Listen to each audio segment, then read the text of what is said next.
이번 시간 사무자동화 산업기사 필기 첫 번째 과목 사무자동화 시스템 문제를 또 한번 같이 풀어보도록 하죠. 자, 다음 중 분산 데이터베이스의 특징이 아닌 것은 분산을 함으로써 자원을 공유하죠. 그리고 처리 효율도 향상이 될 수가 있겠죠. 자, 신뢰성이 증대가 되는데 통신 비용은 오히려 더 늘어날 수밖에 없어요. 자, 분산 처리 시스템의 단점이죠. 단점. 자, 분산 처리 시스템의 단점으로는 세 가지가 있어요. 비용이 많이 든다, 비용이 증가된다, 그리고 또 보안 유지가 어렵다. 보안이죠. 보안 유지가 어렵다. 그죠? 그리고 구현하는 자체가 좀 힘들어요. 구현이 힘들다. 이런 얘기. 본강에서 제가 양다리 걸치는 얘기를 혹시 했었나 모르겠는데요. 우리가 A라는 친구가 그죠? 바람기가 좀 있어서 B라는 친구와 C라는 친구를 두 명을 사귀고 있어요. 양다리를 걸치고 있죠. 자, 양다리를 걸치게 되면 아무래도 뭐예요? 데이트 비용이 많이 들겠죠. 그리고 보안 유지가 철저해야 되는데 이 보안 유지가 사실 힘듭니다. 그죠? 보안이 어렵다. 그리고 사실 이렇게 구현하는 자체가 힘들다. 뭐 이렇게 이해하시면 좀 더 쉽게 기억할 수 있지 않을까 싶어요. 자, 2번 문제. 사무자동화의 이 오타가 한 번씩 이렇게 있는데요. 우리 사무자동화 산업기사 필기 문제는 여러분들이 시험을 치고 난 다음에 여러분의 문제지를 들고 나올 수가 있어요. 그래서 들고 나온 학생들의 문제지를 저희가 입수를 해서 아르바이트생이 이거 입력을 합니다. 입력을 하다 보니까 뭐 비전공자 학생들이 입력을 하다 보면 이렇게 오타가 있을 수 있으니까 이런 부분은 충분히 여러분들이 양해를 구해 주시기 바랍니다. 자, 사무자동화의 사회적 배격 요인은 정보화 사회로의 변화가 됨으로써, 그리고 오늘날 사회가 고령화 그리고 고학력화됨으로써, 그리고 생산 부분의 합리화, 자동화에 부응한 기업 구조 자체가 또 변화됨으로써 이런 것들이 전부 다 사회적 배경이에요. 그쵸? 근데 이제 컴퓨터 및 통신 기술의 발달은 사회적인 요인이라기보다는 기술적인 요인이라고 보시는 게 맞습니다. 그러니까 말이 조금 헷갈릴 수가 있는데, 그냥 딱 보면 사무 자동화니까 컴퓨터 및 통신 기술의 발달이 맞지 않느냐 생각할 수 있는데, 문제 속에서는 사회적 배경 요인을 물었기 때문에 기술적인 부분이 틀린 답으로 2번으로 보시는 게 맞다는 얘기겠죠. 자, 3번 문제, 이거는 시험에 나오든 안 나오든을 떠나서 우리가 한 번쯤은 해봤고, 또 우리가 하고 있는 우리의 행동을 용어로 뭐라 그러느냐, 쇼루밍이라고 합니다. 매장에서 제품을 살펴보죠. 살펴보고 난 다음에 이거 마음에 든다. 그래서 그 매장에서 물건을 안 사고 인터넷 뒤져가지고 똑같은 물건을 우리가 사는 경우가 많잖아요. 자, 그런 경우를 우리가 쇼루밍이라고 합니다. 쇼루밍.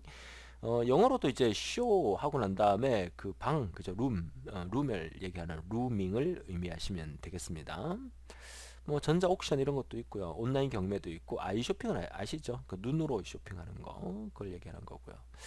자, 위지윅이라는 말이 있는데요. 이 위지윅의 약자가, 이게 첫 번째가 이제 what you see is what you get의 약자예요. what you see is what you get의 약자예요. 그러니까 네가 본 것을 넌 그대로 얻을 수 있다라는 뜻이죠. 그래서 사용자가 화면으로 보는 모습 그대로 what you see is, 그리고 나오는 편집한 환경을 그대로 볼 수 있다. what you get이라는 의미의 4번이 답입니다. 요거 시험에 자주 등장하는 용어니까 요거 반드시 알아두셔야 되겠습니다. 자, 5번 문제도 우리가 알아두셔야 될 용어죠. 우리가 보통 컴퓨터의 개입 없이 스마트폰, mp3 플레이어 등과 같은 포터블 장치 간에 동작될 수 있도록 규정된 USB 규격인데요. 무슨 말이냐면, 여러분들이 이제 mp3 기기가 만약에 있어요. mp3. 이 mp3 기계 안에 내가 좋아하는 노래 한 1000곡을 담아놨단 말이죠. 그죠? 그러면 여러분들이 이제 스마트폰을 들고 다니면서, 이게 스마트폰이에요. 스마트폰을 들고 다니면서 이 mp3에 있는 이 1000곡을 스마트폰으로 옮길 때, 여러분 어떻게 옮기죠? 중간에 그죠? 컴퓨터에다가 이걸 다시 저장을 시켰다가 컴퓨터에 있는 걸 다시 스마트폰으로 옮기던가, 뭐 이런 방법을 기존에 쓰지 않았었어요? 그쵸? 근데 이제는 이런 포터블 기기 간에 서로 바로 다이렉트로 연결해서 내용을 주고받을 수 있는 그런 어떤 USB의 규격을 우리는 OTG라고 합니다. OTG. 정답이 2번인데, 이 OTG의 약자가 참 웃겨요. 그죠? OTG의 약자가 뭐겠어요? OTG, OTG, on the go의 약자입니다. on the go의 약자입니다. 그러니까 USB on the go 이렇게 얘기하시면 돼요. 그래서 2번이 정답이고, OTP는 잘 아시죠? OTP가 뭡니까? 그 은행에서 과거에는 이제 시크릿 카드라 그래서 그 인터넷 뱅킹 그 스마트폰 뱅킹 할 때 시크릿 카드에 뭐 25번째 앞에 두 자리를 입력하라 뭐 이렇게 했었는데, 요즘은 대부분 OTP를 들고 다니죠. 버튼을 누르게 되면 6자리입니까? 6자리 숫자가 그 임의적으로 랜덤으로 막 발생이 됩니다. 이렇게 5자리인지 6자리인지 기억이 잘 안 나는데 발생이 됩니다. 그래서 이 OTP 번호를 입력하라 그러면 이제 인터넷 뱅킹 할 때 스크립트 카드 필요 없이 OTP로 하면 훨씬 더 편리하잖아요. 그죠? 초창기 OTP 나왔을 때 저도 썼었는데 이게 너무 들고 다니기가 불편했는데, 최근에는 이제 또 카드 형식의 OTP가 또 나오니까 지갑에 꽂아서 들고 다니기도 편하게끔 그렇게 나오고 있습니다. 자, 6번은 일반적인 스프레드시트. 이 스프레드시트 프로그램이라고 하는 것은 수치를 계산하는 수치 계산용 프로그램이죠. 우리가 많이 쓰는 대표적인 수치 계산용 프로그램이 마이크로소프트사에서 개발한 엑셀이라는 프로그램이죠. 여러분들은 사무자동화 필기를 합격하고 실기 시험을 치실 때 이 엑셀이라는 프로그램을 반드시 다뤄야 되고, 가장 힘들어하는 과목 중에 하나이긴 합니다. 자, 스프레드시트 프로그램에서 수행할 수 있는 기능이 아닌 것은, 얘는 수치 계산용이잖아요. 셀 단위의 연산이 가능하고요. 간단한 표도 만들 수 있고 문서 작성도 가능합니다. 엑셀에서 함수를 사용해서 합과 평균 등 여러 가지 계산을 할 수 있죠. 우리가 그 앞서 문제에서 이 SQL이라는 Structure Query Language라는 이 데이터베이스 관련 언어에 대해서 잠시 언급을 했었는데, 많은 양의 데이터를 SQL 언어를 사용할 수 있는 프로그램은 수치 계산용 프로그램이 아니라 데이터베이스 관련 프로그램이죠. 뭐 DBMS 관련 프로그램, 대표적인 게 여러분 사무자동화 실기에서 다루게 될 액세스라는 프로그램, ACCESS, 액세스라는 프로그램이 바로 이 데이터베이스 관련 프로그램이에요. 그쵸? 정답은 2번이 되겠습니다. 자, 7번 문제도 중요한 문제죠. 데이터베이스 특징과 거리가 먼 것은, 데이터베이스의 특징은 실시간으로 접근할 수 있는 실시간 접근성, 그리고 계속적인 변화, 그리고 동시 공유, 그리고 이제 또 하나가 더 있어요. 그죠? 또 하나가 그게 뭡니까? 내용에 의한 참조. 4번은 틀린 거니까 보지 말고요. 하나 더 적어 놓으세요. 네 번째. 내용에 의한 참조. 데이터베이스의 특징 네 가지입니다. 실시간 접근성, 지속적인 변화, 그리고 동시 공유, 그리고 내용에 의한 참조. 이 네 가지가 데이터베이스의 특징이니까 잘 기억해 두셨으면 좋겠습니다. 8번 문제. 다음 중 사무자동화의 응용 프로그램의 종류가 아닌 것은, 사무자동화에 관련된 응용 프로그램은 스프레드시트라는 엑셀 프로그램, 그리고 데이터베이스, DBMS, 액세스, 그리고 워드 프로세서, 그리고 여러분 다루는 프레젠테이션 프로그램의 파워포인트, 이런 것들이 전부 다 사무자동화 관련 응용 프로그램이죠. 윈도우즈는 뭡니까? 그렇죠. 운영체제죠. 윈도우는 운영체제입니다. 자, 9번. 컴퓨터의 핵심이 아니라 핵심 부품인 CPU 중에서 저장치의 구성 요소가 아닌 것은, 저장치 안에는요 어떤 명령을 내리거나 어떤 프로그램을 카운트하는, 다음에 실행할 명령어의 번지를 기억하고 있는 곳이죠. 프로그램 카운터, 또 메모리의 주소 레지스터 등이 들어있어요. 데이터 레지스터나 상태 레지스터 이런 것들은 저장치가 아니라 연산에 관련된 연산장치 안에 들어있다 라고 보셔야 되겠습니다. 시험 문제에서 다음 중 저장치에 속하는 게 아닌 것은, 연산장치에 속하는 게 아닌 것은, 이런 문제 종종 출제되니까 문제를 통해서 잘 기억해 두시고요. 사무자 수행 방식 중에서 하향식이죠. 이거는 그 알바생이 타이핑을 하다가 문제지가 잘 안 보였나 봐요. 그죠? 안 보이니까 이렇게 표시를 해놨는데, 탑다운 보면 하향이라는 거 알 텐데 왜 그랬을까요? 그죠? 자, 다음 중 사무자동화 수행 방식 중에서 하향식 접근 방식의 특징에 해당되는 것은? 이라고 물었어요. 하향식. 하향식의 반대는 상향식이겠죠? 하향식은 위에서부터 밑으로 떨어지는 형태니까 경영자가 직접 명령을 내려서 밑에 직원들이 따라할 수 있는 그런 방식이 되니까 당연히 1번이 정답이 되겠고요. 하향식의 반대는 상향식이죠. 그럼 상향식은 밑에서부터 위로 이렇게 끌어올려 준다는 얘기니까 어떤 의미가 되겠어요? 밑에 있는 어떤 공장이나 이런 데서 의견 수렴들을 해서 이렇게 하는 게 우리 공장의 발전에 더 좋겠다 해서 그걸 위쪽으로 해서 결제를 올리는 그런 방식을 우리가 상향식이라고 보시면 되겠죠. 자, 11번 문제는 이게 정답이 나스인데요. 나스. 요즘 많이 씁니다. 기업에서. 컴퓨터 네트워크에 연결된 파일 수준의 데이터 저장 서버로서 서로 다른 네트워크 클라이언트의 데이터를 접근 권한을 제공한다. 이따 12번 문제에서도 이 빅데이터란 말이 나오긴 하지만 오늘날 여러분들이 가장 큰 고민은 이 데이터 관리가 아닐까요? 데이터 관리. 이 데이터 관리가 사실 상당히 중요한데 여러분들이 어떤 사무실에서 여러분 사무실에 여러분 컴퓨터가 있어요. 그럼 여러분 컴퓨터의 그 하드디스크 안에 여러분들이 데이터를 막 저장을 하잖아요. 그죠? 뭐 한 달만 근무해도 엄청나게 많은 데이터가 막 생길 겁니다. 뭐 각종 문서 파일부터 시작해서 필요한 뭐 양식 다운받은 거, 그리고 뭐 프레젠테이션 파일 만든 거, 이미지 같은 거 다운받은 거, 수많은 문서가 막 저장되다 보니까 나중에 필요한 문서를 찾을 때 어디에 뭐가 있는지 알 수도 없어요. 그러다가 여러분 컴퓨터가 만약에 고장나서 하드디스크가 뭐 포맷이 된다든가 하드디스크가 깨진다든가 이러면 완전 난리가 나죠. 그래서 하나의 사무실 안에 한 코너에다가 나스라는 장비를 달아놔요.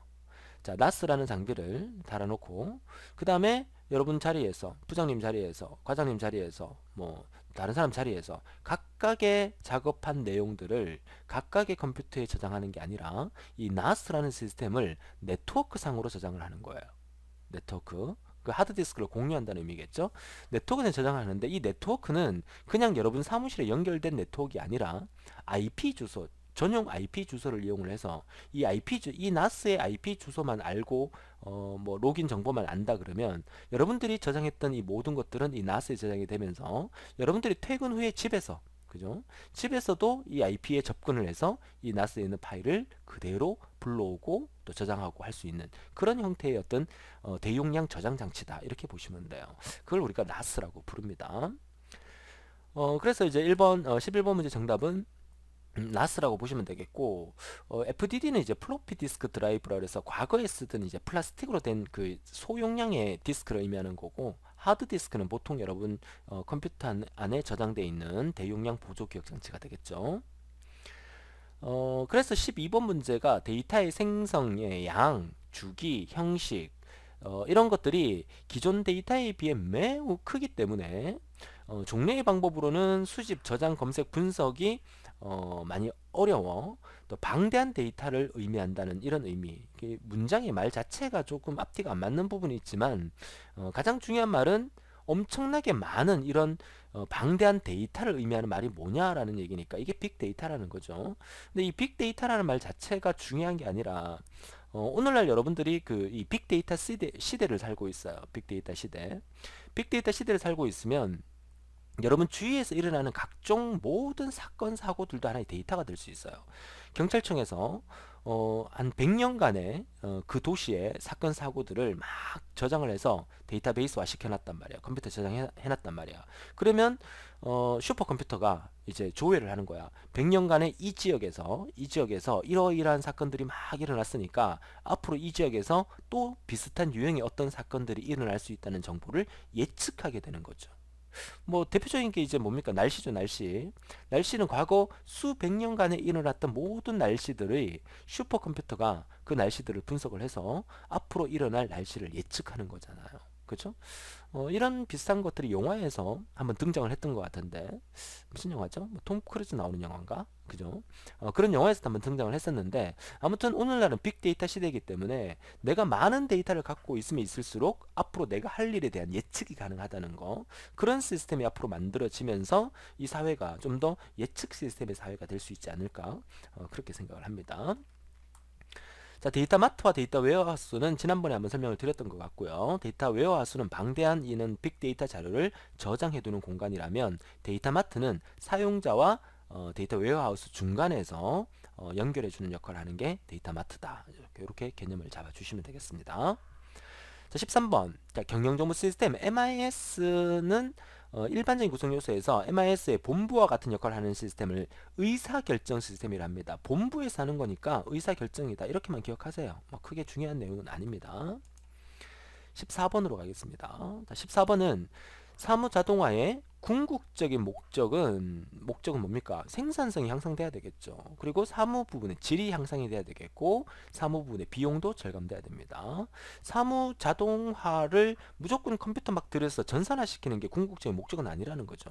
컴퓨터를 들여다 놓음으로써 생산성도 향상시키고 질도 향상시키고 비용도 절감할 수 있는 그런 시스템이 만들어지기를 바라는 게 오너들의 마인드다라고 얘기를 했었죠. 자, 어떤 정보는 저장되었다가 필요한 경우 언제든지 찾아내야 되겠죠. 이럴 때 이용되어야 하는데, 자료 저장 기기로 적합한 것은 마이크로필름, 엄청나게 방대한 자료를 엄청나게 작은 공간에 넣을 수 있다는 특징을 갖고 있죠. 하드디스크는 여러분 컴퓨터에 들어있는 보조기억 장치가 되겠고, 광디스크도 CD롬 형태로 데이터를 많이 저장할 수 있는 공간이죠. POS는 뭐죠 이게? 포인트 오브 세일즈라 그래서 그 물건 판매할 때 사용된 시스템을 의미하는 거죠. 그러니까 바코드 시스템이다. 그죠? 슈퍼마켓에서 바코드로 띡띡 찍어서 물건 판매할 때 오늘 얼마나 물건이 팔렸는지, 우리 가게 재고가 또 얼마나 남았는지, 뭐 이런 것들을 처리할 수 있는 그런 시스템을 포스 시스템이라고 합니다. 자, 16번. 자, 입출력 장치를 제어하는 I/O, 인풋 아웃풋, 그러니까 I/O 출력 프로세스를 의미하는 겁니다. 인풋 아웃풋. 자, I/O 프로세스가 입출력이 완료된 것은 CPU에게 알려줄 때 어떤 기능을 쓰는가? 이거 인터럽트 씁니다. 인터럽트. 자, 사실 인터럽트의 의미 자체가 예기치 않은 일이 발생되었을 때 시스템이 중단되는 그런 상태를 의미하는 건데, 이 말 속에 그런 말은 없지만 문제 속에서 입출력 장치를 제어하는 I/O 프로세서가 입출력이 완료된 것을 알려준다. 이 말은 무슨 말이냐면, 인터럽트의 종류가 여러 가지 종류가 있어요. 여러 가지 그 종류 중에서 입출력 인터럽트라는 게 있습니다. 입출력 인터럽터. 그 입출력 인터럽터가 하는 일이 바로 입출력 장치를 제어하는 입출력 프로세서가 입출력이 완료된 것을 CPU에게 알려주는 그런 역할을 하거든요. 그래서 정답은 1번이라고 보시는 게 맞고요. 자, 17번은 사무 자동화의 이점에 해당되지 않는 것은 단순하고 기계적이거나 반복적인 작업들로부터 야기되는 실증과 회의감이 해소된다. 그 다음 비용이 절감되고요. 작업 환경이 쾌적해지죠. 컴퓨터를 이해할 필요가 없는 게 아니라 컴퓨터에 대해서 더 많은 공부를 해야 되고, 그래서 여러분들이 사무 자동화를 따려고 하죠. 엑셀, 액세스, 파워포인트 좀 더 잘 쓰기 위해서죠. 정답 4번이고요. 자, 사무 자동화 시스템의 효과 중에서 정성적과 반대말은, 정성적의 반대말은 정량적이라고 그러죠. 정량적이라고 합니다. 뭐 양과 질이다 뭐 이렇게 보셔도 되겠습니다. 그래서 정성적 평가 방법에 해당되지 않는 것은 사무 환경 개선에 따른 업무의 만족도, 질적 향상에 해당되는 거고요. 사무 기계에 의한 근무 향상, 정확성 및 의사결정의 신속화, 사무 자동화에 따른 전체 비용을 절감한다. 이 비용 절감에 관련된 부분은 정성적이라기보다는 정량적에 가까운 말입니다. 정답은 4번이 되겠어요. 자, 19번 문제는 퍼스널 컴퓨터, PC, 개인용 컴퓨터의 운영체제. 여러분 집에 운영체제는 뭘 씁니까? 윈도우즈를 쓰죠. 그리고 이제 맥킨토시를 쓰시는 분들은 맥 OS를 쓸 거고요. 그리고 리눅스 이런 것도 운영체제입니다. 오라클은 운영체제가 아니라 여러분이 이제 앞으로 실기 때 배우게 될 액세스 같은 데이터베이스를 관리해주는 DBMS 관련 프로그램을 의미하는 거죠. 정답 3번이고요. 자, 우리가 데이터를 처리하는 방식에서 대표적인 일괄 처리가 있고요. 그리고 일괄 처리의 반대는 실시간 처리입니다. 그죠? 일괄 처리에 가장 적합한 것은 뭡니까? 수도 요금이죠. 일괄 처리의 개념이 뭡니까? 일정 기간 동안 모아두었다가 한꺼번에 처리하는 것을 일괄 처리를 하고, 그때그때 발생하는 것을 바로바로 처리하는 것을 실시간 처리라고 하죠. 리얼타임 프로세싱. 항공기 예약 업무나 증권 매매나 공장 자동 제어 업무는 전부 다 실시간 처리로 이루어져야 하지만, 수도 요금은 한 달 동안 사용했던 것을 한꺼번에 이제 계산을 하는 그런 형태가 되니까 일괄 처리는 2번이 정답이 되겠습니다. 좋아요. 이번 그 사무자동화 시스템 문제는 크게 어렵지 않았던 것 같아요. 그래서 처음 듣는 용어들이 몇 개 나왔었으니까 그 용어 위주로 한번 정리하는 그런 시간으로 만들어 주시길 바라고요. 오늘도 즐거운 하루 되시고 다음 시간에 뵙겠습니다. 수고하셨습니다.